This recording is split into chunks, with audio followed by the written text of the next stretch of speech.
Hello mga kametal, ayan. So ito yung ginawa nating panibagong loft bed dito sa Barangay Chongco. Ayan po mga kametal. Sana magustuhan ninyo ito at panoorin nyo po ang full video kung paano ko ginawa itong project na ito mga kametal. Ayan po. So give like and share po tayo.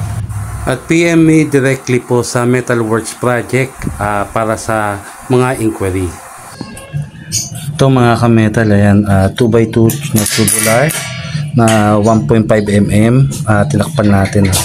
So ang ganda ng pagkakadali natin dito pagka nalilinis talaga ng flat piece, ayan. So gumagawa tayo ngayon ng loft bed, ayan mga kametal. So may kita nyo, malinis talaga, ayan. So walang talas, ayan. Ayan mga kametal, 2x2 na tubular, ayan, 1.5 mm. Tinakpan natin yung kantuhan niya. Ayan, so ang linis. Tapos ginamitan natin to ng flat piece na number 60. Wala tayong makuha ng number 80. Ayan, pero okay din naman ang result. Ayan mga kametal. Ayan, so ganda. Ayan kametal, so konting pasilip lang tayo sa ating ginagawa ngayon na loft bed. Ayan. So ito na yung ginawa natin. Bali, 4 na araw na tayo ngayon gumagawa. Hindi lang tayo nakapag-post mga kametal.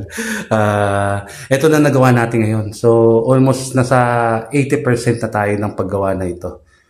Konti na lang. So ito yung magiging cabinet nila. Tapos dito, sa hagdanan, dito naman po magkakaroon ng mga drawer. Nga po, nakapaglagay na tayo ng konting board. Ayan po mga kametal. Ito po. So, ayan po ang gawa natin. Hindi na kailangan ng polytop.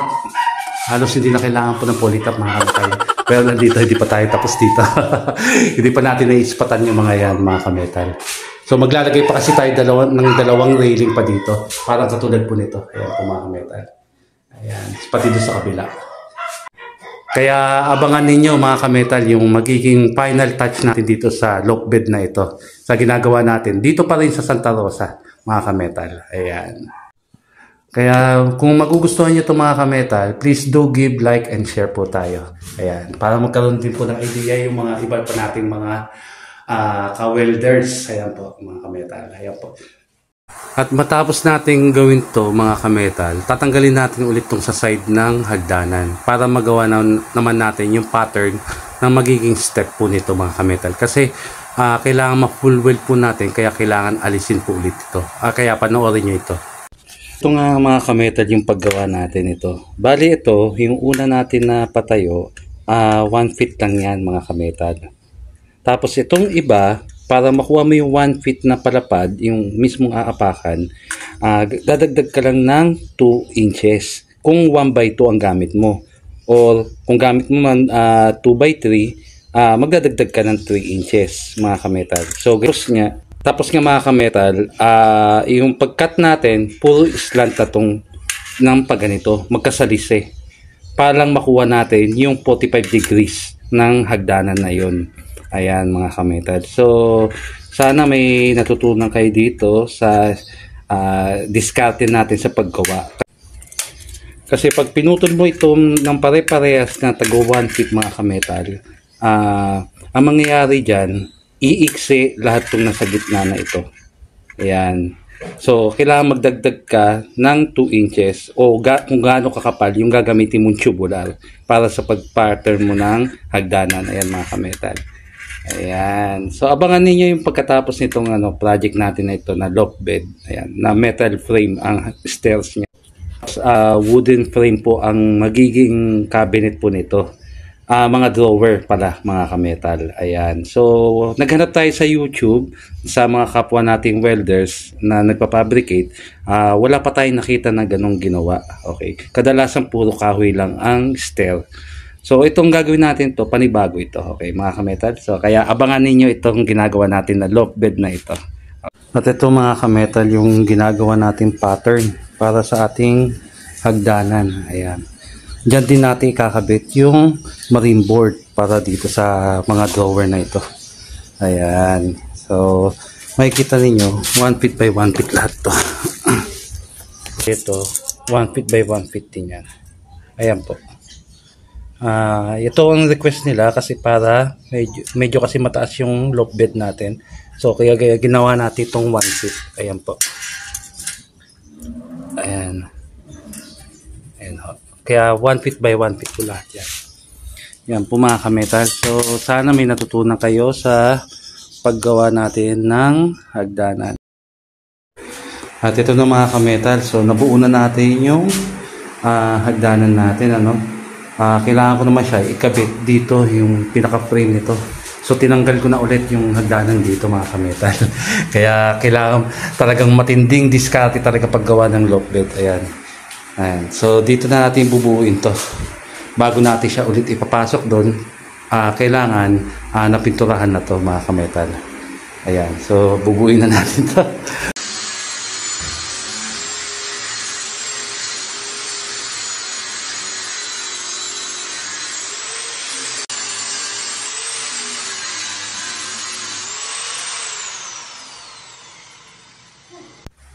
Ayan mga kametal, na pinturahan na natin tong ginagawa nating loft bed na ito.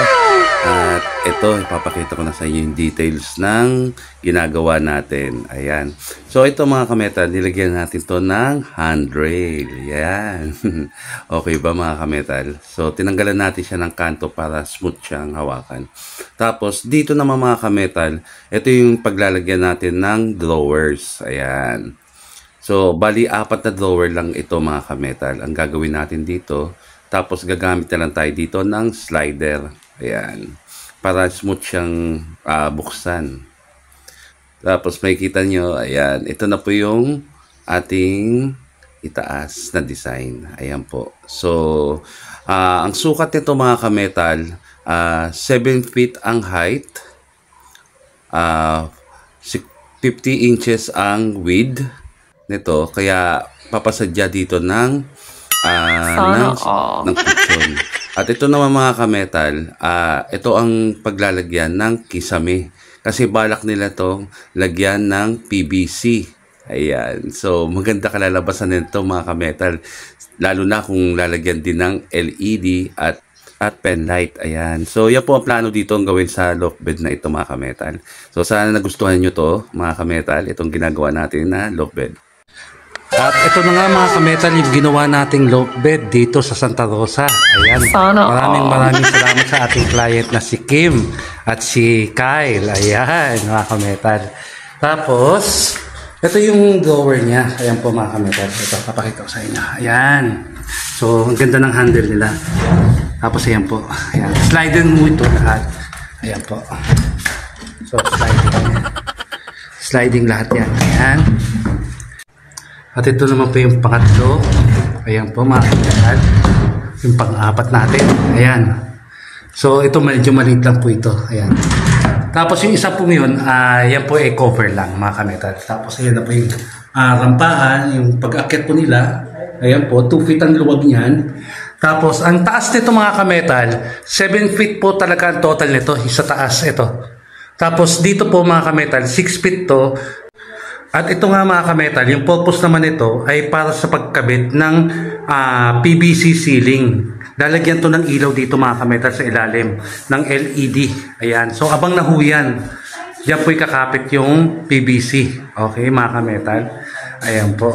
So ito po yung ang pinaka-itsura ng ating cabinet. Ayan po. Ayan po mga kametal. So buksan natin yan. At ito nga mga kametal yung sa loob. Gumawa tayo ng sampayan na pwede pa rin tanggalin. Ayan po mga kametal. So gawa lang po natin yan. Ayan po. So naka-screw lang yan. Okay. Tapos sa loob, pwede pa rin natin lagyan to sa ilalim. Ayan. Kaya hindi namin hinarangan yung pinaka-side nito.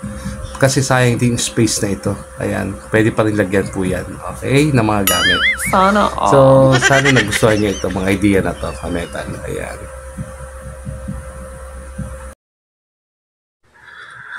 At ang lapad naman nito mga kametal, 50 inches po ang lapad nito. Ayan. Tapos by 7 po, 6 feet naman po ang taas nitong sa ilalim. Ito po, 6 feet yan. So, ito naman pong hagdanan natin, 1 feet, 1 feet po yan mga kametal. Okay? So, yung sa taas po, medyo malaki na po yan, yung sa rampahan. Okay? So, ito po yung sa taas po. So, ito po yung gawa po natin mga kametal. Ayan po. Ayan. So, sana may natutunan po tayo sa bagong idea na ito. Kasi kadalasan po, ang ginagawang hagdanan, pure na kahoy lang po mga kametal. Pero itong ginawa natin, may metal po ito. Ayan. So, metal frame po ang ating hagdanan. Ayan po may kita yung sa ilalim. Ayan po. Okay. So, sana nagustuhan nyo ito mga kametal. At sa mga gustong magpagawa po mga kametal, PM nyo lang po ako direct sa Metalworks Project. Okay? So, sasagot po ako dyan mga kametal. Ayan po. So, sana nagustuhan nyo po ito. Ayan. Kaya PM na po sa anumang project inquiry po mga kametal. Okay? Sabihan nyo lang po ako. Okay, ayan. So, ito po yung kanilang cable. Naka-fix na rin po ito. Ayan mga kametal. At ito naman po yung guide na bracket po natin. 1x2 po yan mga kametal. Yun sa baba. Ayan po. Okay? So, lalabo always and leave comment po and like po mga kametal. Ayan.